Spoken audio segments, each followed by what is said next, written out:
Hi hello welcome to home wonders. ఈరోజు special recipe restaurant style dum biryani. ఆగండి, Sunday అని బయట ప్లాన్ చేసేసారా? రెస్టారెంట్కి వెళ్ళిపోతున్నారా?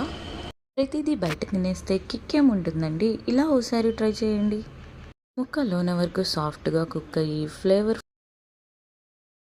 రెస్టారెంట్కి ఏ మాత్రం తగ్గకుండా టేస్టీ ఫ్లేవరబుల్ రైస్తో కుక్ కుక్ చేసుకోవచ్చు. లాస్ట్గా ఫినిషింగ్లో రైతా, లెమన్, ఆనియన్స్ పెట్టుకుంటే ఎంతో tasty dum biryani ready. Taste చాలా అంటే చాలా బాగుంది. డెఫినెట్లీ మీరు కూడా ట్రై చేయండి. చూసారా, పీస్ ఇలా అంటేనే మొత్తం ఎలా వచ్చేస్తుందో, ఇలా సాఫ్ట్గా కుక్ అవుతుంది. డెఫినెట్లీ మీరు కూడా ట్రై చేసి ఎలా ఉందో ఫుల్ వీడియో కింద ట్యాగ్ చేస్తున్నాను, అస్సలు మిస్ అవ్వద్దు. ఎలా ఉందో చూసి చేసి కామెంట్ చేయండి. Please subscribe.